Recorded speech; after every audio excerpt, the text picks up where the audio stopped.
On se retrouve pour une vidéo from Coco to Zero aujourd'hui. Aujourd'hui, nous allons nous balader sur la chaîne de Valeurs Actuelles VA+, qui, je vous le rappelle, sont nos fascistes préférés, parce qu'ils sont ridicules et que l'immense majorité de leur contenu est extrêmement rigolo. Donc, aujourd'hui, nous allons découvrir le cas de Luc. Luc a décidé de venir témoigner sur VA+, de son parcours, car il est passé de trotskiste à militant d'extrême droite. Tout cela est fort surprenant, me direz-vous. Nous allons pouvoir étudier quel a été le parcours de Luc, quelles sont les structures mentales de Luc, comment en est-on arrivé là. Est-ce que tous les trotskistes risquent de finir raslards? Toutes ces questions, nous allons les traiter avec Chris de Position Revue aujourd'hui. Bonjour Chris, comment ça va? Bah ça va pas mal. Ça va pas mal. On va parler de VA+, très bonne introduction. J'ai rigolé, je pense que ça s'est entendu en fond quand t'as dit c'est nos préférés parce qu'ils sont ridicules. C'est vrai. C'est vrai que c'est la tendance ridiculiste du fascisme. Le ridicule bourgeois, le ridicule Voilà. bourgeois. C'est ça qui est On précis parle, avec ça. on parle de tendance dans le marxisme et dans le communisme plutôt là avec le trotskisme, mais là effectivement la tendance ridiculisme de VA+, elle est pas mal. C'est ça. Donc ouais, non, ça va, on va rigoler, je pense, et ça va être l'occasion peut-être de préciser ce que c'est le trotskisme. On y va? Est-ce que je Allez, démarre avant pour une précision du trotskisme ou on démarre direct démarrer, puis on va expliquer petit à petit parce que tu vas Ok. voir, Luc va rentrer dans le dur tout de suite et du coup on va pouvoir suivre Luc dans ses pérégrinations intellectuelles et politiques. Et bah c'est parti. Et donc en fait c'est la faucille et le marteau avec un 4 entrelacé et c'est le sigle historique de la 4e internationale, donc de la 4e internationale trotskiste. Donc c'est pas du décalco, hein, c'est un vrai. Je vais faire recouvrir ça par peut-être une chevêche d'Athéna qui est le symbole en fait de la sagesse. De la sagesse et de la perspicacité. Je coupe déjà là Alors, parce que ça commence très très fort. alors déjà, j'ai envie de dire que les 20 premières secondes sont denses, hein. Donc pour commencer, Chris, quand même, alors là vous allez voir, mais Luc, je vous préviens les gars, Luc, vous n'êtes pas prêts pour voir qu'est-ce qu'il a fait switcher. Un indice. Peut-être que Luc est hyper raciste, c'est possible. Ça se peut pas. Mais non, tu crois. VA+ ne l'aurait jamais interviewé si c'était le cas, donc je n'y crois Donc pas. d'abord, mon cher Chris, peux-tu essayer relativement rapidement de nous expliquer qu'est-ce que le trotskisme et qu'est-ce donc que la 4e internationale, s'il te plaît? Alors, Que nous sachions d'où nous partons avec Luc. Alors, les internationales. Donc, il y a eu plusieurs internationales. La première internationale, j'ai plus les dates en tête, mais ça doit être 1800. C'est au tout début c'est à la fin des années 1840, etc., avec Marx et Engels. La seconde, qui est vraiment la plus importante, voilà. La troisième internationale, quand il y a eu le schisme entre les socialistes et les communistes. Et puis ensuite, il y a eu la quatrième internationale, donc ça doit être 39. Qui a été fondée en 39, mais qui vient marquer l'opposition vraiment en fait importante au stalinisme. Alors les internationales, c'est des doctrines, c'est ce qui rassemble en fait tous les partis ouvriers, socialistes qui se reconnaissent dans l'international. Donc ça dit la doctrine générale des mouvements ouvriers, des partis communistes, etc., ou socialistes. La quatrième se distingue par le fait justement de s'opposer au stalinisme, et donc un fait majeur, c'est que Staline, quand il a pris le pouvoir après la mort de Lénine en 24, il a pris le pouvoir un petit peu avant, mais il a vraiment intensifié son pouvoir ensuite, a considéré qu'on pouvait faire le socialisme dans un seul pays. Voilà. Et arrêter la révolution internationale, c'est-à-dire arrêter de faire en sorte que le mouvement ouvrier essaye de progresser dans tous les autres pays, c'est-à-dire de considérer que le communisme ne pouvait advenir que si l'intégralité des nations dans le monde passait au communisme. Voilà. Ça, c'est vraiment la scission importante. Staline va déclarer que non, on peut faire le communisme dans un seul pays, même si tout le reste est capitaliste. Voilà. Et donc la quatrième internationale, c'est pour ça qu'elle est extrêmement internationaliste et qu'elle s'oppose et qu'elle sera très importante en Occident, hein, surtout après la guerre, parce qu'elle permettra à beaucoup de jeunes communistes toujours rester sur la doctrine marxiste-léniniste sans rejoindre la logique de l'URSS. Voilà. C'est pour ça qu'on a beaucoup de trotskistes en France, il y en a aussi en Angleterre, il y en a aussi dans les pays occidentaux, parce que c'est des gens qui n'étaient pas affiliés au Parti communiste, affiliés à ce qu'on appelait le Comintern à l'époque. Donc c'était à peu près l'internationale, la troisième internationale qui a disparu, mais qui était fidèle à l'URSS. Et donc, c'était beaucoup de communistes qui ne voulaient pas être fidèles à l'URSS, mais fidèles aux communistes dans des pays occidentaux. Voilà. Voilà, la quatrième internationale, c'est ça. Et là-dedans, Chris, le trotskisme, qu'est-ce donc? Et donc, le trotskisme, c'est vraiment la fidélité à la quatrième internationale. La quatrième internationale est une internationale trotskiste, de fait, que ne reconnaissent pas, par exemple, les partis communistes français, le Parti communiste français ou d'autres partis communistes qui ont été fidèles à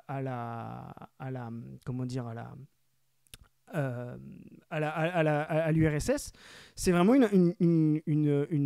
c'est vraiment une internationale fondée sur la critique de l'URSS et du socialisme dans un seul pays. Voilà. Donc, on ne peut pas être, affilié à la quatrième internationale ou se reconnaître dans la quatrième internationale sans être trotskiste. Voilà. Donc, vous allez avoir dans la quatrième internationale tous les partis trotskistes. NPA, POI, toutes les tendances, OCI, etc. Voilà, c'est vraiment très, très important. Et donc, c'est pour ça que vous avez beaucoup de gens qui ne sont jamais passés par le PC, qui sont ensuite été beaucoup au PS, Mélenchon par exemple, mais Jospin, etc. Ce sont des gens qui ont été trotskistes quand ils étaient jeunes, parce qu'ils se reconnaissaient dans le communisme. Bon, ça a un peu changé, mais surtout pour certains, mais qui sont reconnus communistes, mais anti-staliniens, anti-PCF, etc. Et qui sont après passés souvent à la social-démocratie ou au social-libéralisme, quoi. Tout à fait, je vois dans le chat que ça cite Révolution permanente aussi comme trotskiste. RP est une scission de UNPA. Donc eux, en fait, alors NPA c'est des pablistes, c'est une tendance de Pablo. C'était un trotskiste important. C'était une figure du trotskisme. Et puis il y avait Lambert aussi. Donc c'est après des différences. On va pas rentrer dans les différences dans les considérations intellectuelles, mais on pourra le faire. Aujourd'hui, ça va être trop long parce que là, on a surtout envie d'aller se moquer de Luc après, hein, vous comprenez bien. Exactement. Mais ouais, il y a des scissions entre trotskistes et donc tout le NPA qui vient de la LCR, la Ligue communiste révolutionnaire. Et ensuite, on a le POI qui vient du Parti des travailleurs. Donc c'est vraiment deux scissions. Et il y a Lutte ouvrière aussi qui est un membre de l'internationale de la quatrième, quoi. Donc ça c'est vraiment les trotskistes les plus importants. Vous avez LO, les lambertistes, POI, les tendances du POI, POID, redevenu Parti des travailleurs, et ensuite vous avez les pablistes, NPA, Révolution permanente, etc. Voilà. POI, Parti ouvrier indépendant. Voilà. Et donc Padu vient de suggérer qu'on fasse un jour une tier liste des trotskistes. Et là, vraiment, évidemment qu'on va faire une tier liste des trotskistes un jour. Hein, et ça va être trop bien. Alors, précision, quand même, nous, on n'est pas anti-trotskistes, quand même. Voilà, c'est quand même important. On a souvent moqué les trotskistes. Sauf Padu. Mais moi, je me retrouve encore plus dans l'héritage trotskiste parce que il y a une fidélité à des doctrines qui, moi, me semblent plus proche du trotskisme. Dans mes philosophes préférés du marxisme, il y a Luxembourg, il y a Lukács, j'en ai déjà parlé, et c'est des gens qui ont des proximités plus importantes avec Trotsky. Voilà. Moi, je peux avoir des critiques aussi à faire au trotskisme. Bon, après, clairement, moi, je me reconnais je considère qu'il n'y a aucune internationale aujourd'hui qui recouvre la situation concrète du développement capitaliste. Donc, peut-être en faire une cinquième, j'en sais rien, mais en fait, c'est compliqué d'en faire une cinquième parce qu'il faudrait... Il y en a qui veulent partir de la troisième, c'est les staliniens, voilà. Et donc, pour eux, ils veulent faire la quatrième, alors que les trotskistes qui sont que dans la quatrième, eux, ils veulent faire la cinquième. Donc, ça va être compliqué. Il y en a qui doivent passer de 4 à 5 et d'autres de 3 à 5. Mais je pense qu'il faut qu'on fasse la sixième, du coup, comme ça. Voilà, exactement. Tout le monde sera d'accord et on sera bien. C'est assez drôle. Donc, Bon, alors sur c'est toutes ces parti. histoires, un jour, nous irons dans les méandres. Et si vous voulez, vraiment, je sais qu'il y a Titimitl qui avait fait du contenu dessus. Je sais que dans le chat, là, on vient de nous dire que Minute Rouge aussi en a parlé. Bref, en attendant qu'on fasse Ouais. notre incroyable tier list des trotskistes, vous avez du contenu sur Internet, si c'est ce que vous souhaitez, qui parle de ça et qui a été produit relativement récemment. Maintenant, je vous propose que nous retournions à Luc, qui vient discuter avec la branche ridiculiste de l'extrême droite. C'est parti. Et bah c'est parti.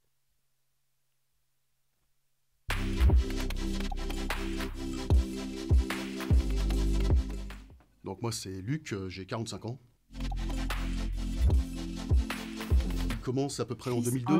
enlève la déjà souris du truc pour que ça enlève le. fait pas mal Dis-moi. de boulot dans ma vie. J'étais Ouais. patron de bar, par exemple. J'étais marin-pêcheur, entre autres.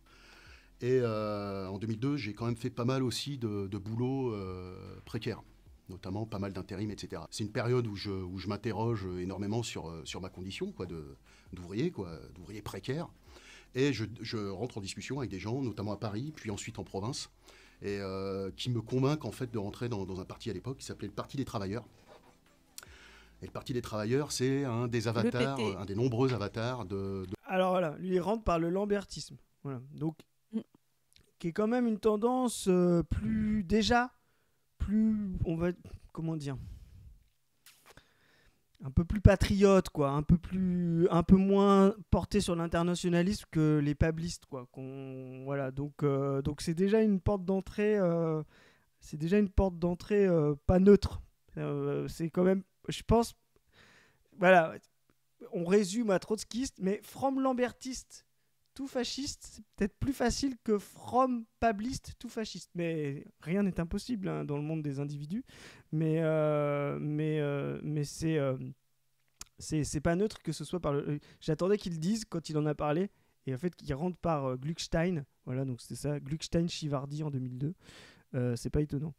de l'OCI, C'est précis. l'Organisation communiste internationaliste. Pour y rentrer, en fait, pour y être coopté, j'ai dû suivre ce qu'on appelle un GER, groupement d'études révolutionnaires. Donc on m'a fait lire un certain nombre de bouquins, du Trotsky, du Marx, etc. quoi. J'ai correspondu, en fait, à ce qu'ils attendaient de moi. Donc là, je suis rentré en militance. Alors, précision, hein, pour bien les connaître, c'est des gens, les lambertistes, qui sont par contre beaucoup plus francs-maçons dans leur façon de faire rentrer des gens, et ce qui s'appelle des cadres du prolétariat. Il faut vraiment suivre des cases, être sûr.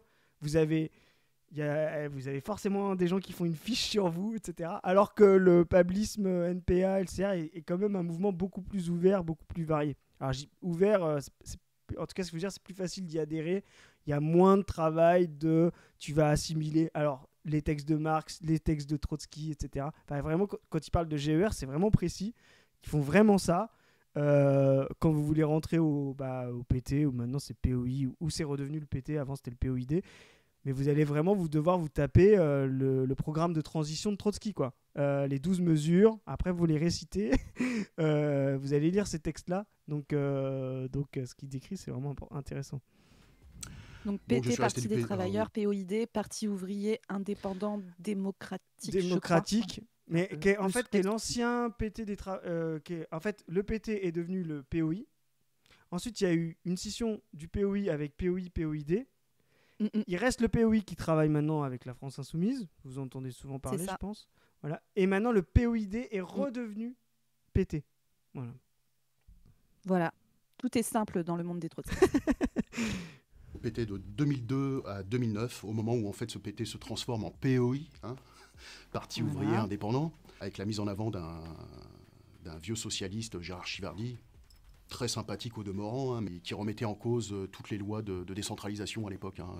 Donc déjà là, à partir de ce moment-là, je commence à me poser quand même pas mal de questions, parce que je suis censé être rentré dans un parti révolutionnaire, et finalement, en fait, ces gens-là commencent à défendre quelque chose qui aurait pu être défendu par le PS vieille école, quoi. Et j'étais vraiment... C'est quoi ce quelque chose, du coup? je sais pas. Il y a un truc qui inspecte, qui hante VA+. Ça me Alors tu met vas voir, ça, là on a ça me l'impression trigue. que ce qui le gêne, c'est que en fait, ils sont devenus trop réformistes, un peu trop mous, pas assez révolutionnaires et tout, mais tu vas voir que on va être sur un truc un tout petit peu plus précis en fait. Oui, parce que là-dessus, alors sur le programme de révolutionnaire du POI, du PT maintenant, ou même de l'époque, enfin ça a toujours été, là-dessus ils ont toujours été beaucoup très très à l'extrême gauche pour Oui, enfin je veux dire vraiment pour l'expropriation des moyens de production du capital. Enfin, c'est largement plus à gauche, même aujourd'hui, même à l'époque, qu'était le PS, que la FI aujourd'hui. Voilà, y donc compris sous Chivardi. et Y compris surtout sous sous Chivardi. Chivardi, ouais, donc Mm, pas de souci. Voilà, j'étais vraiment révolutionnaire. Il fallait renverser la bourgeoisie par les armes, s'il le fallait. Donc à l'époque, je rentre en contact avec un autre groupe qui s'appelait le CRI à l'époque, donc qui était une dissidence du PT. En fait, ils s'étaient fait virer, hein, les gars, et ils avaient décidé en fait, de Précis. rentrer au NPA. Et très vite, je commence à entendre des discours qu'on entend à plein maintenant. Donc Ah, intersectionnalité.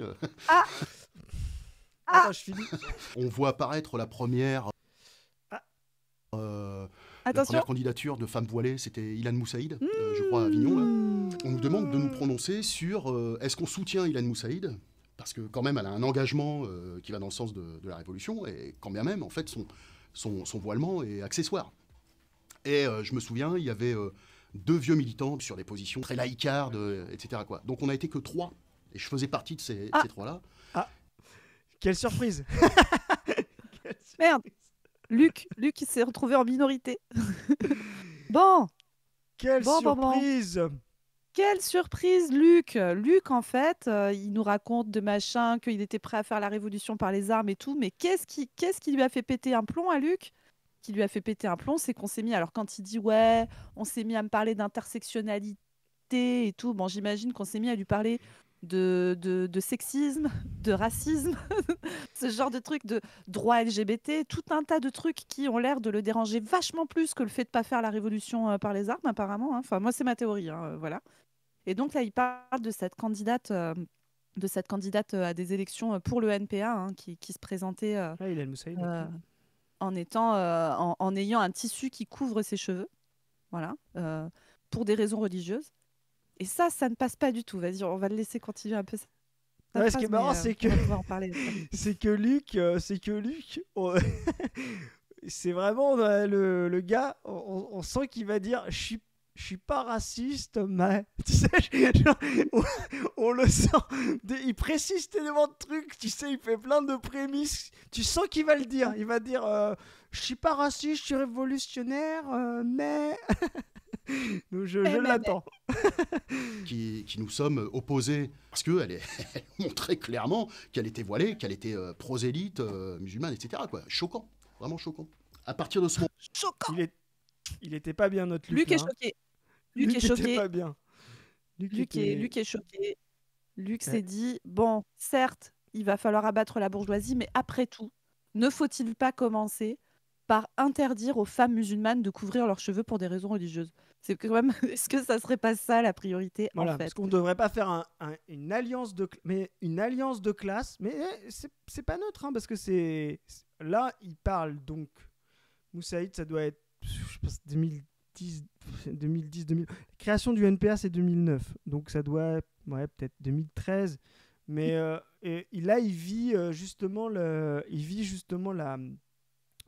période où l'islamophobie devient fondamentale, 2004, etc. La loi de 2004, ça démarre bien avant, hein. On pourrait remonter là-dessus, mais dès Pique le la loi de 2004. PS, voilà, dès le PS, il y a des événements importants. Si on veut vraiment remonter, dès le PS, des débuts, quand Pierre Mauroy commence à dire l'Iran islamiste vient foutre le bordel dans les usines, voilà, usine Talbot, etc. Ensuite, il y a Creil, les jeunes filles voilées de Creil avec Jospin, etc. Donc, et 2004, c'est vraiment un marqueur important. Mais on voit que l'islamophobie va devenir quelque chose de très important, justement pour faire cette alliance de classe dont le capitalisme a besoin entre le prolétariat blanc islamophobe, qu'on va rendre islamophobe ou qu'il l'est, et les classes supérieures totalement islamophobes. Et là, on voit que notre Luc, voilà, il essaye de voir il commence à voir une lutte, comme tu l'as dit, hiérarchiquement supérieure par rapport à la lutte des classes, quoi. On va peut-être se débarrasser d'abord des curés. Je vais y revenir après parce que c'est très intéressant ça dans l'histoire de France. On va peut-être se débarrasser d'abord des croyants, des musulmans, avant de pouvoir remettre en question le pouvoir de la bourgeoisie. À ce moment-là, ça m'a quand même la loi de posé 2004. un certain nombre. Vas-y. Je précise, la loi de 2004, c'est la loi d'interdiction du port du voile à l'école. D'accord ? Donc on demande aux jeunes filles, adolescentes, de ne pas couvrir leurs cheveux à l'école pour des raisons religieuses. Alors, en fait, c'est présenté comme une loi pour la laïcité à l'école en règle générale, mais en fait, c'est clairement une loi qui est spécifiquement ciblée sur les jeunes filles musulmanes, parce que ce sont elles qu'on considère comme ayant des signes ostentatoires religieux. Et il y a cette notion d'ostentation, c'est-à-dire là, tu as vu, il dit, elle est ouvertement voilée, prosélyte. Et vraiment, il va falloir qu'on se pose sur ces mots, parce qu'en fait, c'est des trucs qu'on entend tout le temps. Là, actuellement, Bruno Retailleau est en train d'essayer de fait passer une loi qui interdit aux femmes musulmanes de couvrir leurs cheveux pendant des compétitions sportives. Donc, c'est un truc qui progresse petit à petit. Vous vous souvenez qu'on a régulièrement des débats de merde, genre l'interdiction du burkini, tu vois. Donc, c'est des femmes qui couvrent une grande partie de leur corps et de leurs cheveux pour se baigner. L'interdiction de l'abaya, donc qui seraient des robes amples, longues, qui seraient des équivalents en fait de vêtements religieux. Et donc vous imaginez bien que là on rentre dans des espèces de trucs, parce qu'en fait couvrir ses cheveux, si par exemple la jeune fille ne met pas du coup un tissu mais va mettre un bonnet sur ses cheveux, moi si je vais à l'école avec un bonnet, personne ne va me faire chier parce que je suis une meuf blanche en fait. Bon, et maintenant je ne vais plus à l'école, j'ai passé l'âge évidemment, mais à l'époque. Par contre, une jeune fille arabe, perçue comme arabe ou perçue comme noire par exemple, on va aller l'emmerder parce qu'on va partir du principe que son vêtement est d'origine religieuse. Pareil pour le fait de couvrir son corps. Je vous rappelle que Amélie Oudéa-Castéra, qui est, je vous rappelle, ma ministre préférée de toute l'histoire des ministres, quand elle s'est baignée dans la Seine, elle s'est baignée en combi complète avec un bonnet de bain. Personne n'est allé raconter que c'était un burkini, personne, alors que de fait, elle couvre son corps, etc. Parce qu'elle n'est ni noire ni arabe et que du coup, on n'y met pas une connotation religieuse potentielle. Et moi, cette histoire, elle m'a toujours fumée. Sur les abayas, même histoire. Moi, si je mets une robe longue et ample, personne ne va supposer que j'ai une intention religieuse derrière. Par contre, si je suis perçue comme noire ou arabe, ça va être différent, etc. Et tout ça pour dire que, en plus, ces discours-là, ils s'adossent d'un côté à la laïcité qui, la manière dont on pourrait l'interpréter selon la loi de 1905 pourrait être l'État ne reconnaît pas les cultes, mais assure la liberté de culte pour chacun. Et donc l'État, quand il voit un tissu sur la tête, il voit un tissu sur la tête, et c'est pas son sujet de savoir si c'est quelque chose de religieux ou pas, car l'État est laïque. Eux, ils voient ça comme personne ne devrait savoir qu'on croit en Dieu. Et on considère comme prosélyte le fait de porter sur son corps quelque chose qui indique la religion à laquelle on peut croire, ce qui est déjà un truc un peu zinzin en fait quand on y réfléchit, parce que moi je suis désolée, mais je n'ai pas envie de me convertir à la religion musulmane quand je vois quelqu'un musulman qui pratique son culte, en fait, de la manière dont il souhaite le pratiquer, parce que toutes les femmes musulmanes ne couvrent pas leurs cheveux, enfin voilà, ça dépend des femmes en fait, et il y a des gens qui couvrent leurs cheveux pour des raisons religieuses et qui ne sont pas musulmans, même si c'est bien moins fréquent. Et en plus, ils utilisent un argument sur le patriarcat, tu sais, de dire oui, en fait, on oblige les femmes à couvrir leur corps et c'est vraiment terrible et c'est une oppression sur leur corps, etc., etc. Alors qu'en réalité, je pense que n'importe quelle personne qui croit en Dieu a forcément une intentionnalité religieuse dans les choses qu'il fait. Enfin, j'imagine, moi, je sais pas, je suis athée, donc ça fait partie d'être pratiquant. Mais bien sûr, j'imagine que c'est ce qu'on appelle la pratique religieuse. C'est ça. Toutes les choses que tu fais dans ta vie ont forcément pour toi, dans ton rapport à toi-même et à ta foi et à Dieu, j'imagine, etc., une connotation religieuse. Mais par exemple, moi, j'avais déjà donné cet exemple, mais j'avais vu la chaîne YouTube d'une femme catholique qui parle beaucoup de modestie vestimentaire, d'habillement, du fait que voilà, qu'il peut porter des robes au-dessus du genou, ne pas avoir de décolleté, couvrir ses bras, etc. Et elle avait fait toute une vidéo sur comment être une bonne catholique à la plage, où elle explique qu'il faut un maillot de bain couvrant, qu'en dehors des temps de baignade, il faut un paréo pour couvrir son corps, etc. Ça reste, on va dire, une injonction à couvrir son corps pour des raisons religieuses, certes, et qui est effectivement adossé à un discours de les hommes ont du mal à maintenir la chasteté parce que c'est dans leur nature, etc. C'est difficile. Et donc, c'est aux femmes de faire attention, de couvrir leur corps pour ne pas déclencher ça chez les hommes, etc. Ok, tu vois, c'est vrai que c'est un discours qui, moi, en tant que féministe, par exemple, me pose problème, mais c'est pas des discours qui sont propres à la religion musulmane. Là, je vous donnais l'exemple d'une femme catholique. Je suppose qu'on peut entendre exactement les mêmes discours chez des évangéliques, par exemple, ou chez Des des athées, hindous. hein. Chez des Et athées, chez hein. des athées. Oui, chez des athées, c'est ça que je veux dire. C'est qu'en fait, chez des athées aussi, on entend ce truc de les filles, les jeunes lycéennes, est-ce que vraiment elles ont le droit d'aller au lycée en crop top? Ça va déconcentrer les garçons, etc., etc.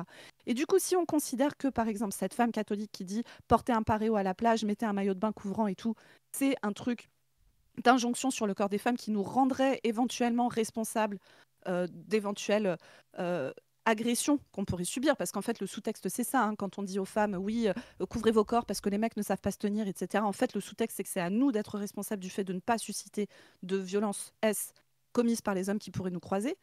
Ce qui est hyper culpabilisant pour nous, ce qui en plus est faux parce que, bon, ben, en fait, couvrir nos corps ne nous a jamais protégés de la violence. Jamais, jamais, jamais, jamais, dans quelque situation que ce soit. Mais du coup, là, c'est quoi la solution quand on entend un discours comme ça? C'est d'interdire les maillots de bain une pièce et les paréos à la plage. Vous vous rendez bien compte que ça n'a C'est aucun ça. sens. Ouais, c'est Ça n'a- tu te rappelles la. Mais ça n'a aucun sens. Et en plus, on était dans le délire du non-sens. Tu te rappelles, Zoé, on a eu la tenue républicaine. Oui, Alors, Alors, la tenue républicaine, c'était vraiment le comble du patriarcat et du contrôle des femmes. Fallait que ce soit pas trop, tu sais, pas trop, comment dire, crop top, machin. Mais faut pas non plus que ce soit une abaya ou un grand jogging. Tu vois ce que, exactement.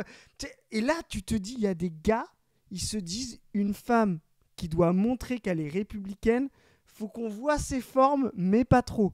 Faut Oui, qu'on c'est voit. ça. Non, mais tu vois, je La te règle laisse la d'or, parole là-dessus, mais c'est un truc de dingo. Tu vois ce que je veux dire? oui, On a passé un cap. C'est-à-dire, même les gens qui disent il faut de la pudeur, bon, bah, la pudeur, tu vois, c'est la pudeur, quoi. Tu vois, c'est mhm. voilà. Mais là, les mecs, non, c'était genre, trop de pudeur, c'est grave. Pas assez, c'est grave aussi. Et là, tu te dis, mais ça veut dire quoi? Ça veut dire je dois quand même un peu montrer mes seins ou tu vois, mais c'est vraiment fou, quoi. Vraiment fou, La quoi. règle, la règle reste, il faut surtout que ça ne soit pas les meufs qui décident. C'est ça. Surtout pas. En fait, la règle, c'est ça, c'est que c'est pas nous qui décidons, sachant que de toute façon, parler de liberté, de s'habiller, etc., c'est de toute façon une illusion. Quand on dit oui, les femmes voilées musulmanes, elles sont pas totalement libres de s'habiller comme elles veulent et tout, mais je suis désolée, moi non plus, je suis pas libre de m'habiller comme je veux dans une société sexiste et patriarcale où je subis les regards et notamment les regards masculins sur mon corps, etc., en permanence en fait. Mais même les regards entre femmes hein, qui peuvent être ah, elle est trop maquillée, elle est trop machin, elle est trop truc. En fait, on a en permanence des injonctions sur nos corps majeures. À partir du moment où on commence à avoir, on va dire, 10-12 ans et être un tout petit peu pubère, il y a déjà des regards sur nos corps. Et parfois, il y en a même beaucoup plus jeunes que ça, hein, à trouver que mettre les petites filles en jupe et que quand elles jouent, il faut qu'elles fassent attention à ce qu'on ne voit pas leurs culottes, etc. Enfin, tout le temps, en fait. Il y a tout le temps des injonctions sur les corps des hommes et des femmes, mais particulièrement des femmes. Et donc, venir nous dire que découvrir tout d'un coup que le patriarcat existe, quand c'est uniquement pour parler des femmes musulmanes, en fait, pas du tout pour abattre le patriarcat, parce que sinon, encore une fois, on s'occuperait de tout le problème et pas uniquement de ça. C'est une utilisation des combats féministes pour, au final, avoir comme conséquence concrète d'interdire à des femmes d'aller à l'école, d'aller à des examens, d'avoir accès à certains métiers, de pouvoir faire du sport, de participer à des compétitions sportives. Putain, et paye ta loi féministe, hein, si l'effet concret, c'est ça. Et en plus, des femmes qui sont spécifiquement ciblées pour des raisons racistes, hein, y a pas d'autre terme. Et pour terminer là-dessus, ensuite, on va laisser Luc, on va laisser Luc nous raconter son incroyable parcours. Mais pour terminer là-dessus, il y a un sujet énorme sur ces lois actuellement qui sont absolument abjectes et qui ciblent encore une fois. Enfin, tu vois, on avait eu hein, l'affaire de Merwan Ben Lazar, cet humoriste qui avait été viré parce qu'il avait une tête d'arabe. Hein, en fait, c'était ça. Hein, c'est un homme qui avait voilà, un nom à consonance arabe et une barbe et un bonnet. Et d'un coup, on s'est mis à trouver que c'était un signe de l'extrémisme religieux et tout ça. Et on nous sort en permanence l'argument des femmes iraniennes, tu sais, là-dessus. De nous Ouais. dire, ouais, en fait, vous êtes censé être de gauche et féministe, et en fait, vous voulez voiler les femmes, etc. Mais moi, je ne vais dire à personne s'il doit mettre un tissu sur sa tête ou pas, en fait. Hein. Par contre, dans des pays comme l'Iran, par exemple, où on impose aux femmes de couvrir leurs cheveux dans l'espace public, etc., on leur impose une tenue vestimentaire parce qu'on estime que c'est nous, que c'est l'État, la puissance policière, etc., qui sait mieux qu'elles comment elles doivent s'habiller. Et donc là, Retailleau, quand il impose à des femmes de ne pas couvrir ses cheveux, c'est lui qui a cette attitude-là. Ouais, Parce bien que, sûr. en fait, là, je suis désolée, mais euh, en Iran, je pense qu'il y a des femmes qui auraient quand même envie de couvrir leurs cheveux, même si ce n'était pas obligatoire, et qui pour autant peuvent trouver que ce n'est pas normal que ça le soit. Mm. Non, Et mais donc en là, plus- bon, bref, argument de con. Hein. Non, mais en plus, c'est intéressant, ce monde. Récemment, tu disais, hein, c'est dans le sport, là. On avait eu, il y a quelques temps, les hijabeuses, qui étaient un club de foot, justement, qui voulaient justement porter le hijab pendant qu'elles jouent au foot, quoi. Et là, maintenant, c'est du basket et tout. On l'a eu, le débat, on en a parlé pendant les JO. Et là, vous voyez, en fait, on voit effectivement... Alors, eux voient ça comme un entrisme du frérisme. Tu vois. Alors, le frérisme n'est pas une tendance du trotskisme. Ce ne sont pas des Ça n'a rien à drogues. voir. Mange trop de schizophrénistes, on sait pas. Ouais, voilà. Non, le frérisme, c'est les frères musulmans, Hassan Bien el-Banna, sûr, etc. On pourra parler de ça évidemment. un jour, je connais très bien. Et c'est intéressant en plus, la naissance du frérisme, justement par rapport au mouvement panarabiste qui était parfois un peu trop occidentalisé pour leur population. Mais donc, pour revenir à ce qu'on disait, oui, effectivement, il y a ça. Et ils ne le voient jamais comme une possibilité d'émancipation des femmes, c'est-à-dire, parce que faut savoir aussi, quand le sport, pour les gens, pour les wahhabites, ou, tu vois, ou pour vraiment des musulmans extrêmement fondamentalistes, la pire secte, enfin, vraiment les pires aujourd'hui, c'est ce qu'on appelle les wahhabites, quoi, qui sont en Arabie Saoudite, mais qui sont aussi Et qui est un courant au sud du assez Maghreb, récent, en fait. Hein. Et qui est un courant assez récent. qui a un hein, courant enfin. très récent, voilà, Oui. mais c'est des gens qui interdisent aux femmes de faire du sport. Donc en fait, il y a Oui. une dialectique entre les deux. Oui. C'est-à-dire que c'est pas possible d'avoir des femmes qui font du sport et des femmes qui sont voilées. Et en fait, on se rend compte qu'il y a une réappropriation du corps des femmes qui viennent de certaines communautés religieuses, comme nous, on vient de communautés non religieuses, ou on peut avoir des gens qui viennent d'autres communautés religieuses. Une réappropriation de leur corps pour pouvoir faire du sport, et eux le voient non pas comme une possibilité d'émancipation ou de faire commun, ce qu'était la laïcité, ils le voient comme une attaque à la laïcité. Et là, c'est un vrai problématique, parce que c'est vraiment une transformation de la laïcité en culturalisme, c'est-à-dire en culture athée occidentale, quoi. Et ce qui est normalement pas le fond de la laïcité. On pourra en parler, on va voir après la suite, mais là, il y a un dévoiement culturaliste, moi je vais dire racialo-nationaliste de la laïcité, c'est-à-dire ce n'est plus un ordre collectif qui fait fi justement des religions et qui met l'ordre religieux à l'écart de l'ordre politique. Ça devient un mode de vie, un mode culturel. Et on en a parlé dans notre capsule sur le fémonationalisme, enfin notre émission sur le fémonationalisme, là, Zoé. Ça devient effectivement un moyen de dire chez nous les femmes sont mieux traitées, et donc d'inférioriser certains peuples ou certaines catégories de la population. Et ça, c'est vraiment la catastrophe aujourd'hui, qui fait que malheureusement quelque chose de progressiste qui a été porté, alors on va en discuter après, mais Jaurès, etc., en 1905, est vraiment dévoyé dans la droite et l'extrême droite comme quelque chose de culturaliste, nationaliste et raciste. Donc, et ça, c'est vraiment très très grave.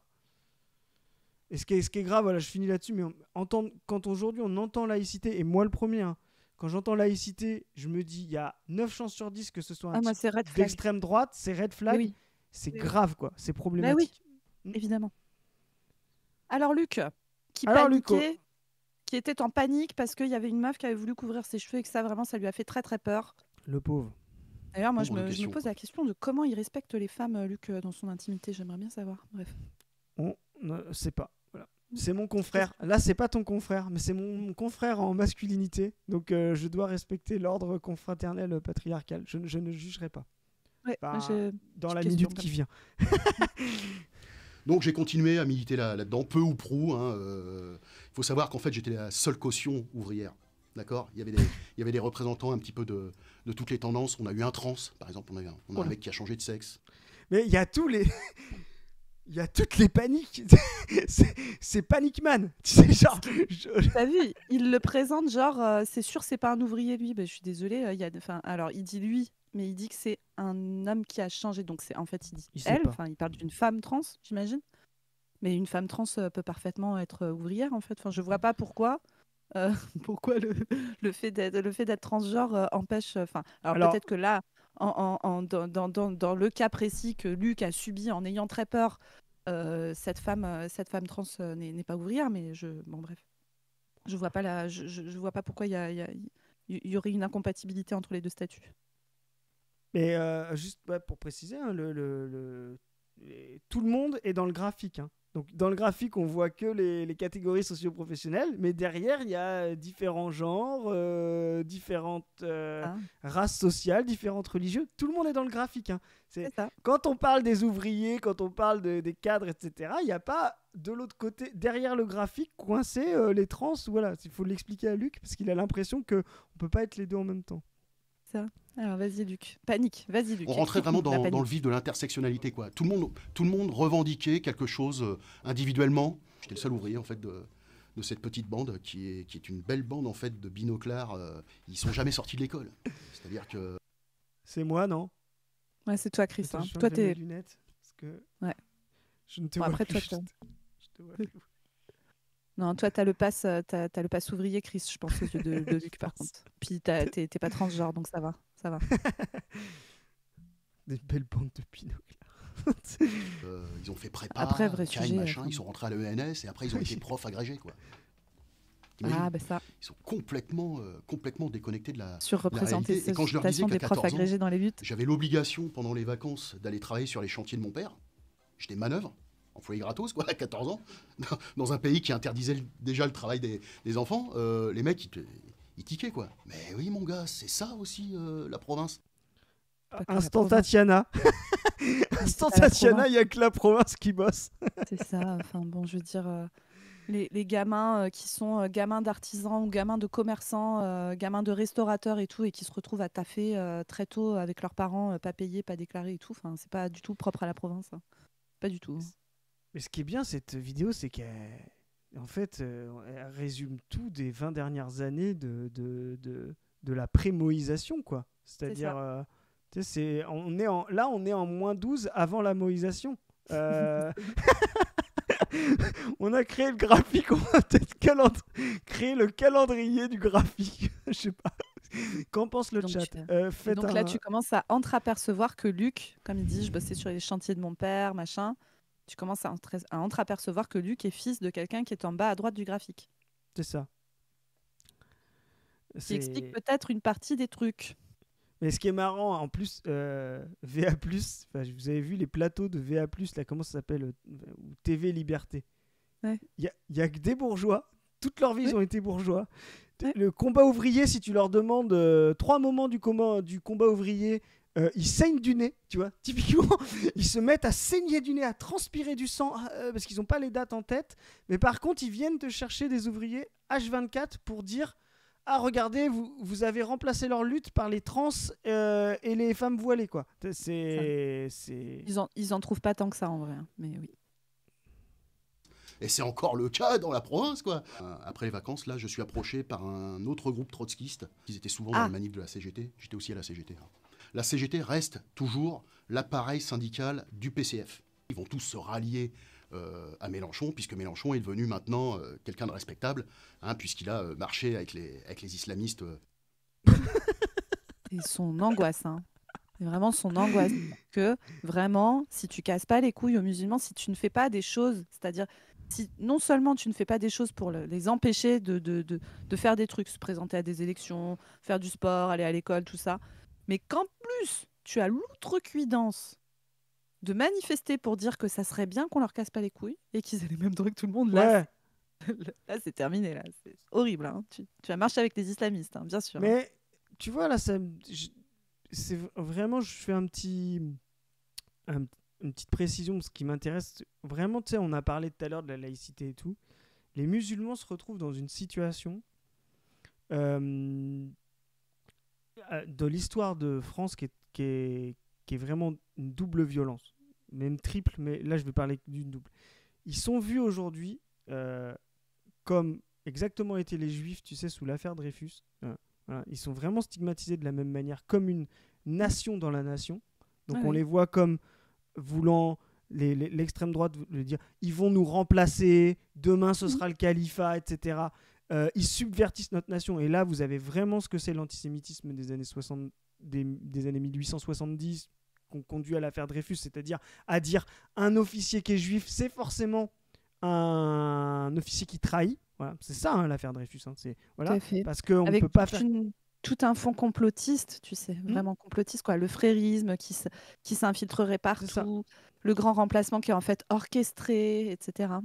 Donc comment dire, ils sont vus comme ça, une nation dans la nation qui gangrène, voire qui va remplacer la noble nation historique. Voilà. Donc ça c'est porté sur eux, et ils ont aussi une autre version, et là qui vient de la gauche, qui est l'anticléricalisme. L'anticléricalisme, alors c'est ça qui est intéressant, c'est que il y a eu d'abord une phase très cléricale de la Troisième République, et ensuite on a eu l'anticléricalisme, c'est-à-dire on a vu à un moment donné ce qu'on a appelé l'affaire des fiches, c'est-à-dire quand vraiment la bourgeoisie progressiste très anticléricale, franc-maçonne, beaucoup, etc., voilà, Jules Ferry, etc., a commencé à vraiment avoir la main sur... c'est tous les radicaux socialistes, enfin avant même les radicaux socialistes, le parti opportuniste, Jules Ferry, c'est tout ça. A commencé à avoir la main sur la Troisième République. On a vu un espèce de retour de bâton, un backlash, comme on dirait aujourd'hui. Et on a vu ce qu'on appelle l'affaire des fiches, c'est-à-dire des gens qui fichaient. Avant, on fichait les gens qui étaient laïcs ou qui n'étaient pas pratiquants. Et l'affaire des fiches, c'est fin du 19e, on fichait les gens qui allaient à la messe. Voilà, ça a fait une grosse polémique. Vous tapez l'affaire des fiches sur Wikipédia, vous trouverez. Et donc, en fait, on voit à un moment donné la bourgeoisie qui était extrêmement anti-ouvrière, qui est Clémenceau, et encore, c'est pas le pire, etc., mais qui a été Jules Ferry, etc., qui était vraiment contre le mouvement ouvrier, a utilisé le combat anticlérical contre justement le mouvement ouvrier. C'est-à-dire pour pouvoir porter les masses contre les curés, etc., à la fin du 19e et au début du 20e siècle. Et ça a un peu brouillé les pistes pendant une période d'énormes tensions ouvrières, où il y avait... et anarchistes, hein, où il y a eu même l'assassinat d'un président de la République par des anarchistes, Sadi Carnot. Voilà. Et donc ça, comment ça s'appelle, les musulmans aujourd'hui se retrouvent et contre l'extrême droite qui vient de l'antidreyfusisme, de l'antisémitisme profond, bourgeois, très français, catholique, voilà, Barès, Maurras, Drummond, etc. Et la gauche bourgeoise, très anticléricale, laïcarde, qui à un moment donné a préféré s'en prendre au curé plutôt que justement laisser le mouvement ouvrier avancer. Et ça, aujourd'hui, les musulmans se prennent ces deux trucs-là. On peut en plus prendre toute la partie de l'indigénat, de la colonisation. Mais rien que déjà ça, tu vois, ces deux trucs-là, ces deux matrices qui sont très, très importantes. Et d'ailleurs, je rappelle un truc, la laïcité en 1905, c'était pour tout le monde, sauf pour les indigènes. Parce qu'on voyait justement la religion comme un moyen de les contrôler. Donc c'est-à-dire que la laïcité a été refusée aux indigènes à ce moment-là parce qu'on les voyait comme trop arriérés à ce moment, dans les territoires indigènes, et qu'on laissait les pouvoirs religieux qui étaient souvent de mise avec les colons pour pouvoir tenir les indigènes. Donc et là, on voit, je développe un peu sur un truc historique, mais je trouve ça très important aujourd'hui de comprendre que aujourd'hui, quand vous avez l'islamophobie, vous avez ces deux matrices-là, et que c'est pour ça que vous voyez des gens qui se disent de gauche, les Fourest, les Enthoven, etc. Eux, ils viennent de la tradition anticléricale, soi-disant, et c'est eux qui vont vous dire, mais l'opium du peuple, mais Marx, machin. Et vous avez les deux. Et là, vous avez une alliance des deux bourgeoisies, historiquement progressistes ou historiquement réactionnaires, pour taper sur les musulmans. Donc force à nos camarades révolutionnaires, musulmans, non révolutionnaires, même conservateurs, etc. Toute personne qui, tape sur quelqu'un de musulman dans sa liberté d'exercer sa foi est un ennemi de la classe ouvrière. Parfaitement. Le Et 10 donc Luc novembre aussi. 2019, Tout à fait. à partir de ce moment-là, moi j'ai explosé le cadre et je me suis plus rien interdit. C'est-à-dire qu'en fait, ce qu'il faut savoir aussi, c'est que quand tu es trotskiste, tu es borné, mais au sens littéral du terme. C'est-à-dire qu'on te met les bornes, on te donne clé en main en fait une idéologie. À partir de cette idéologie, en fait, tu vas en déduire plein de choses. Il y a quand même des tabous et des totems qu'il faut absolument pas toucher, quoi. Voilà. Lesquels? Moi, ces totems et ces tabous, je les ai renversés et je commençais en fait tout simplement en fait, à écouter un petit peu ce qu'on disait à droite, à gauche, voilà, et puis à m'apercevoir qu'il y avait des choses qui étaient perspicaces. Ah, alors là, tu vas voir. J'ai pas l'impression qu'on va aller. Il a dit à droite, à gauche, mais j'ai l'impression que ça va être à droite. Mais je sais pas. Tu crois, Chris? Je sais pas. Oh, non, me fourvoie non, peut-être. Luc. Tu as bien compris que les totems et les tabous, c'est est-ce qu'on pourrait pas être un peu raciste quand même? Est-ce qu'on pourrait pas se l'autoriser un petit peu Ça quand même? n'empêche pas d'être ouvrier. Ça n'empêche Hein? pas d'être ouvrier. Allez. Moi, en fait, je viens d'une famille, de marins-pêcheurs. Donc, du côté de ma mère, ils étaient gaullistes, et du côté de mon père, ils étaient communistes. Donc, je pense que c'est c'était un couple tout à fait normal dans la France des années 70-80, quoi, où il y avait évidemment ces deux grandes tendances. T'as la fable gaulo communisme. Ça me fait rire. Et ça, c'est juste, je rappelle, hein, en 58, quand le général de Gaulle revient, les communistes défilent dans la rue pour le traiter de fasciste. C'est littéralement l'histoire du PCF. L'électorat gaulliste sur le graphique, il était où, Chris? Est-ce que c'était comme Mélenchon-Le Pen, c'est-à-dire ils étaient exactement dans le même endroit et ils se disputaient le même électorat? Dis-nous tout, Chris. On pourrait faire ça. Oui, on va ça faire serait ça. intéressant. Mais non, en plus, tu le sais, on va faire ça. On va essayer on va mettre des gens sur reprendre les données de Piketty qui a fait un très bon boulot, mais qui ne sait pas faire des tables de données. Donc, on va essayer de faire ça. Il y a un très gros taf de scribouillard, mais les tables de données de Piketty, c'est ni fait ni à faire. Mais bon, peu importe. Mais ces données sont intéressantes. Mais les données sont intéressantes. C'est juste qu'elles sont difficiles à mettre en graphique, quoi. Oui, mais ça, c'est vraiment la fable vraiment très moderne de la période de confusion du gaulo-communisme. Alors, rappel, il y a eu un moment qui fait soi-disant le gaulo-communisme, c'est soi-disant effectivement la libération. Oui, effectivement. À un moment donné, pour combattre les nazis, les jours heureux, c'est-à-dire le programme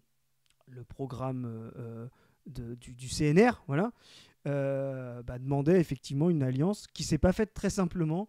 Faut pas croire qu'ils étaient très alliés. Il y a eu des réticences dans les deux cas, il y a eu des embrouilles et tout. On pourrait parler de ça.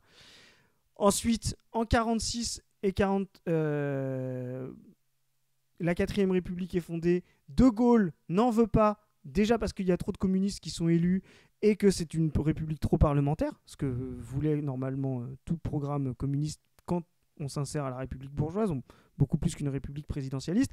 Et quand De Gaulle revient en 58, ils sont contre la 5ème République, les communistes, ils défilent pour le traité de fasciste, voilà, pour crier au dictateur, et ils se retirent de toutes les élections. donc la femme du Gaulo... Non, mais voilà, et ils ne présenteront pas de candidats seulement après la disparition de Gaulle. Donc la fable du gaulo-communisme, mais vraiment, c'est la honte. Et moi, je vais aller plus loin. Là, monsieur Fabien Roussel surfe sur cette vague. Moi, je vous dis, tout tenant du gaulo, je vais faire une phrase sartrienne, tout tenant du gaulo-communisme est un chien. Voilà, c'est ce que disait Sartre, c'est tout anticommuniste est un chien. Et bien moi, je le dis, tout tenant du gaulo-communisme est un chien parce que tenant du gaulo-communisme, ça veut dire anticommuniste. Voilà, fondamentalement. Donc, quand vous entendez gaulo-communisme, maintenant, vous savez de quoi on parle. qui ont surgi après-guerre, mais ça se passait très bien.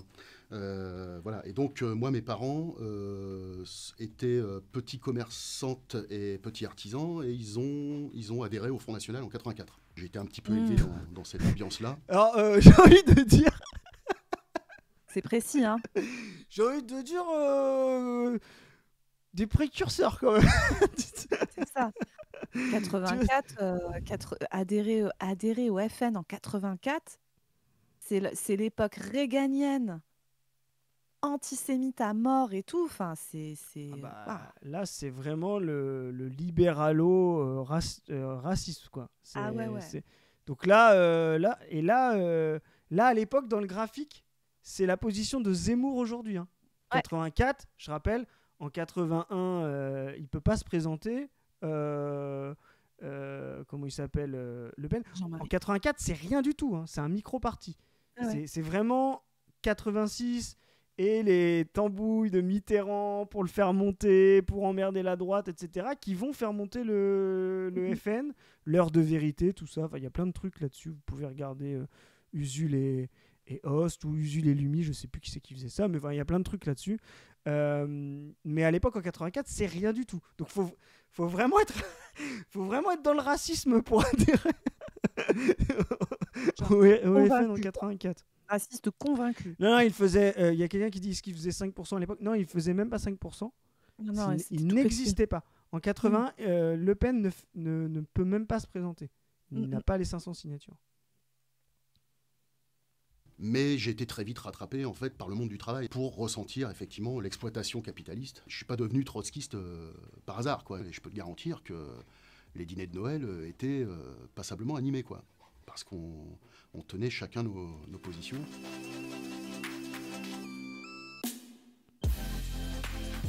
Absolument pas. Il est hors de question que je rejoigne un jour le Front National. Par contre, j'ai commencé à lire des auteurs tels que Michel Clouscar, par exemple. D'accord ? Pas dû. T'es encore dans le chat, c'est pas... Encore, hein. Monsieur Clouscar, Padu, vous êtes convoqué Clouscar, dans le chat. mais bah oui, c'est un truc de fou. Moi, je l'ai déjà dit plein de fois, pauvre Michel Clouscar, quoi. Franchement, c'est... Ouais, je sais, t'es moi. Je cherche le mot conciliante. Non, c'est pas ça que je... Magnanime que moi avec Michel. Oui. Mais bon.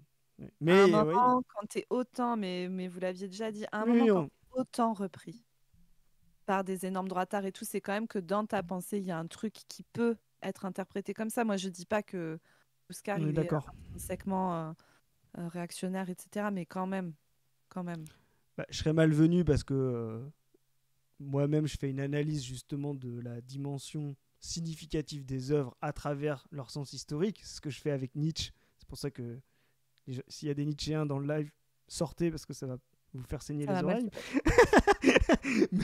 mais voilà, donc on est obligé de le faire avec Clouscar et avec n'importe quel auteur. Donc effectivement, il y a effectivement un problème ou des précisions que Clouscar n'a pas su faire à un moment qui font qu'il a cette postérité-là. Ouais. Et encore une fois, il y a des gens qui disent Clouscar et qui tirent des trucs bien plus progressistes et intéressants que Luc, évidemment. Ou Soral, ou tous les mecs qui se sont réclamés de lui en disant de la merde. C'est ça. C'est là où on peut être, indulgent. Voilà, c'est ça que je cherchais. T'es pas indulgent avec Clouscar. Non, c'est là où on peut être indulgent avec Clouscar, c'est quand même qu'il a quand même une œuvre, surtout sur les fins des années, qui est irréprochable, surtout là où il a été remobilisé pour des trucs des années 70, début 80. Il a toute son œuvre des années 90, fin 90, juste avant sa mort, qui est irréprochable sur le plan du progressisme, sur le plan de l'analyse, dont les tenants ne parlent jamais. Donc il faut toujours se méfier des gens qui prennent qu'une partie de l'œuvre. Voilà. Ça peut se faire, mais en tout cas, il faut quand même la mettre en perspective avec le reste, quoi. Dont j'avais déjà entendu parler de la bouche de Soral. Je suis surpris. Dis donc. Mais qu'est-ce qu'on s'est emmerdé à faire deux Paye ton droitard de Padu qui dure 1h30 alors qu'on avait Luc en 7 minutes, quoi. On avait Luc à disposition. Non, parce que Padu, nous, ce qui nous intéresse, il n'est pas devenu un énorme fasciste. Il a C'est ça. changé. Donc comme j'aimais pas Soral, je disais bon, on va pas trop regarder quoi. Mauvais réflexe, mais et je m'aperçois qu'en fait son analyse elle est extrêmement pertinente par rapport à la situation quoi. Ce sont les deux faces de la même médaille en fait, hein. Le libéralisme Est-ce que tu crois que culturel Luc a appris à baiser grâce à économique, quoi. Soral? Bah, il nous le dit pas, mais 3/4 des gens qui font genre j'ai lu Moi, Soral, on le sait nous, Zoé, mais 3/4 des j'espère. gens qui... Luc, Des gens... J'ai Luc, on lu se tous tes fait, hein. livres, Alain. Ouais, tu veux que je te les dédicace, tu veux que je te parle de Kluska? Non, je voudrais savoir comment pécho. Comment Ça, c'est je- la J'aimerais vie de baiser, en fait. Soral. Je suis dans un groupuscule de trotskistes où il y a que des profs agrégés mecs. La seule meuf, c'est une meuf trans. Et comme je suis transphobe, je peux pas tenter de la pécho. S'il te plaît, sauve-moi. Oh la vache. Ah, mais c'est vraiment... Là, on est vraiment en -12 avant la moïsation, selon le graphique, en -12 avant LG. Et effectivement, bah, on est dans le soralisme, quoi.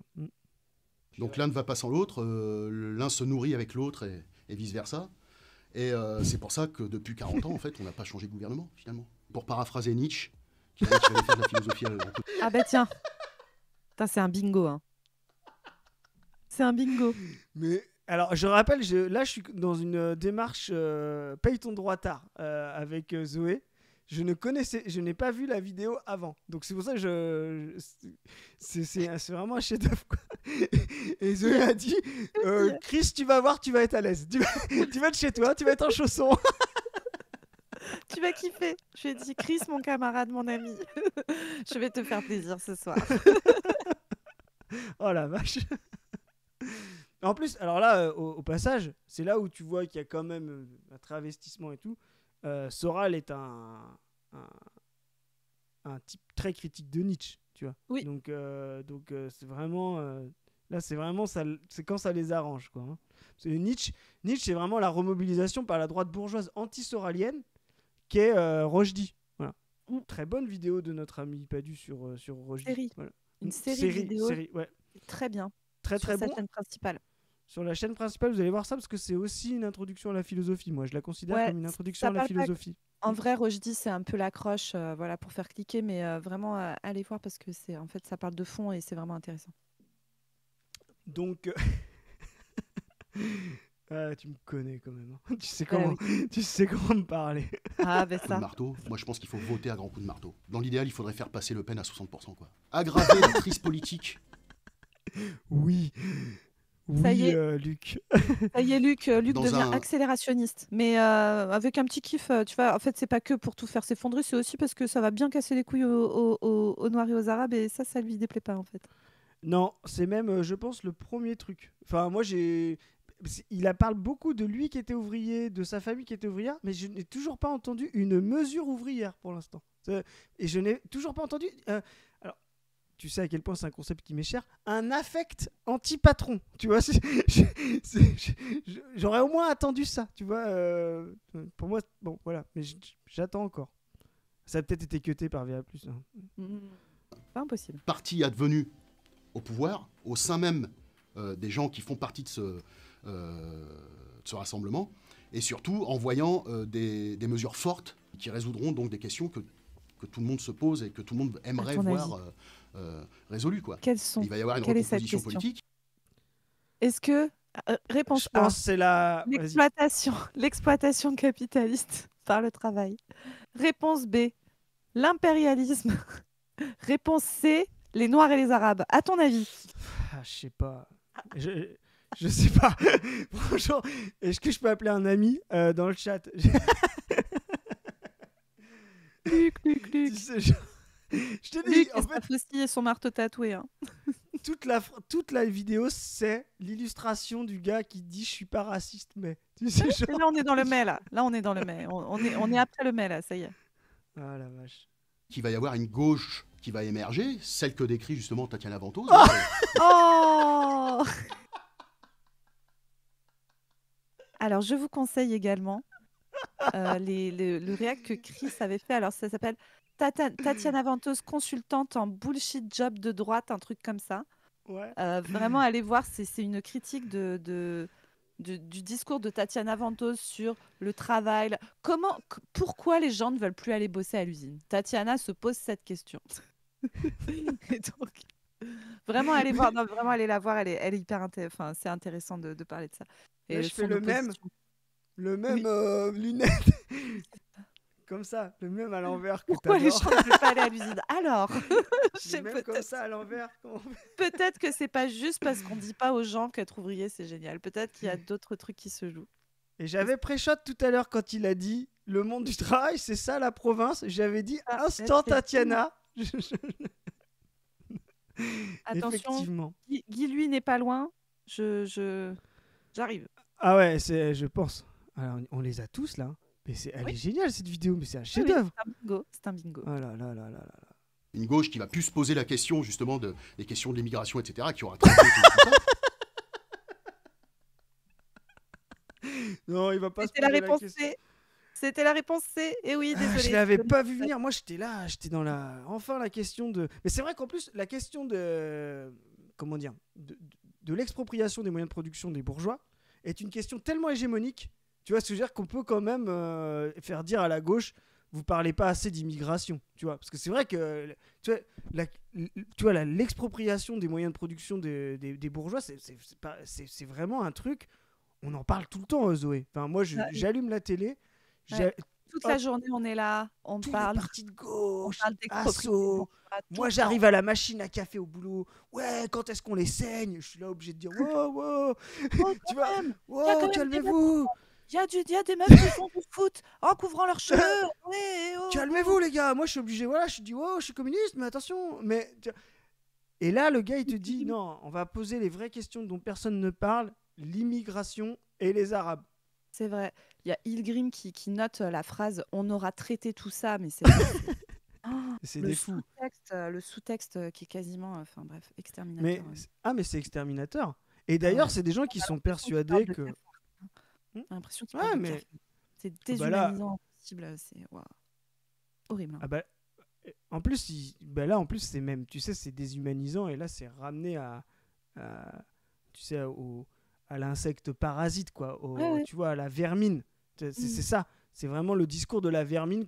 Et là, on revient, tu vois, sur l'antisémitisme sur les juifs dans les années 30. Traditionnel, quoi. Voilà. Là, on a vraiment la droite historiquement maurassienne, Drummond, etc. Ah ouais, le pire du pire.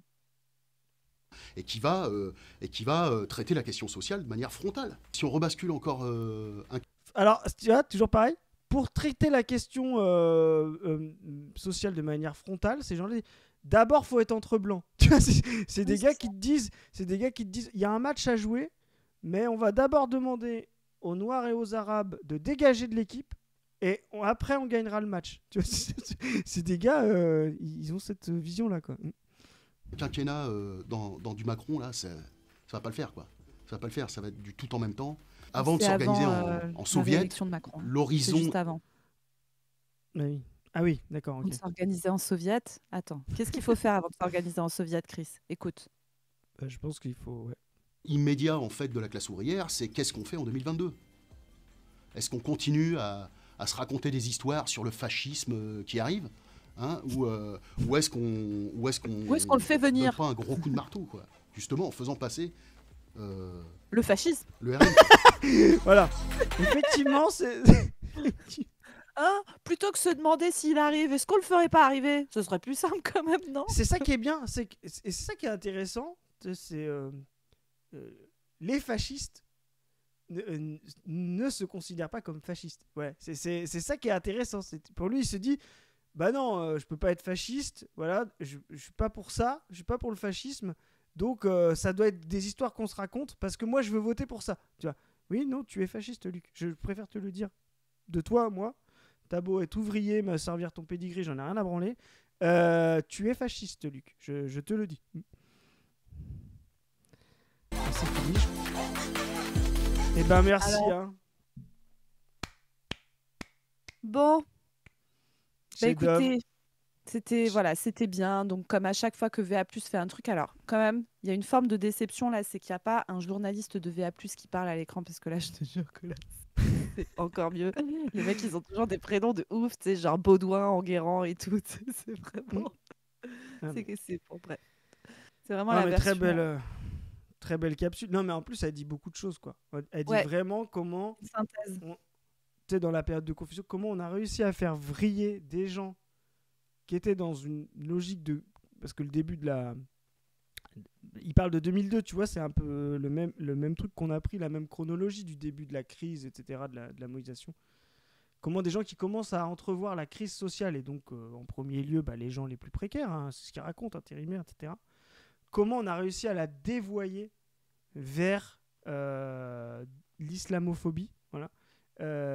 Et ensuite, sa mesure soi-disant concrète qu'est l'immigration, l'anti-immigration, etc. Comment on a réussi à recréer ce pacte racial.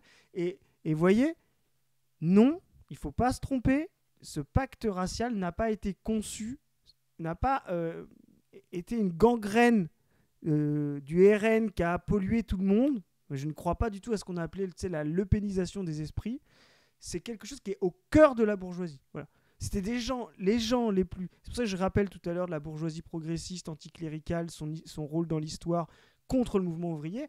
Les gens qui ont porté ça étaient les plus farouches, soi-disant, anti-Le Pen. Les gens qui ont été pour 2004, qu'on fait de la laïcité quelque chose de culturaliste, etc., c'est des gens, on peut penser au printemps républicain, etc. C'est des gens qui sont toujours dit, soi-disant, anti-Le Pen, qui étaient pour le cordon sanitaire, etc. Cette bourgeoisie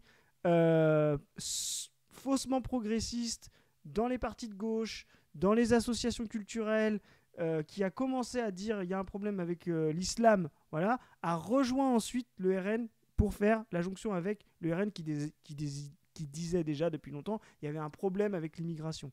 Mais le problème spécifiquement islamophobe est venu d'une autre catégorie et beaucoup de la gauche. Et ça, c'est très important. Tout à fait. Bon. Écoutez les amis, j'espère que vous vous êtes régalés comme nous on s'est régalés. Ça a été vraiment l'occasion d'aborder des sujets vraiment intéressants, petit point trotskisme, plein de trucs sur l'islamophobie qui sont, je pense, importants à rappeler dans la période qu'on vit. Moi, si je devais conclure, on l'a dit pendant la CAPS, mais je pense qu'on le redit, soutien à tous nos camarades et à tous nos concitoyens musulmans qui prennent super cher. Sur tous les plans, qui sont vraiment extrêmement ciblés en ce moment. Et je pense que n'importe quel militant de gauche conséquent considère que ce problème est un problème prioritaire actuellement du pays. Une des raisons qui doit nous maintenir dans la lutte acharnée contre l'extrême droite autant que possible. Donc voilà, force à vous. On est ensemble, on le sera toujours, évidemment. Ça fait partie du combat progressiste qu'on soit tous alignés pour s'opposer à cette islamophobie qui est juste insupportable. Sur ce, il ne me reste plus qu'à vous suggérer d'aller sur la chaîne principale de Pas du Ring, sur laquelle une vidéo vient récemment de sortir dans les pas de Ludivine Bantini. Il se balade avec Ludivine Bantini, historienne des luttes sociales, dans les rues de Paris, pour raconter les histoires des luttes sociales et notamment revenir sur la commune. La vidéo est très belle, le contenu est passionnant, en plus ça motive pour la lutte, donc allez-y, courez la voir, vous aurez le lien en description. Vous pouvez aller sur le site de Position Revue, lire les différents articles qui s'y trouvent. Vous pouvez nous suivre sur nos comptes Twitter, nos comptes Blue Sky, sur Insta pour Padu aussi. Vous pouvez évidemment vous abonner à nos chaînes principales, donc celle de Padu évidemment, la mienne qui va être alimentée courant du mois d'avril, c'est promis. Vous pouvez, pour nous soutenir, donner sur le Tipeee. Vous aurez également le lien en barre d'infos. C'est ce qui nous permet de payer de la technique, du matos, etc., du montage, le miniaturiste et notamment de réaliser des belles vidéos comme celle qui vient de sortir sur la chaîne de Padu. Sur ce, on va vous dire à plus, à bientôt, lâchez rien. Et Chris, je te laisse dire au revoir à tout le monde. Bah ouais, au revoir, t'as tout dit, lâchez rien, allez voir les belles vidéos et puis à très très bientôt. Hein. Allez, salut tout le monde. À Salut. plus.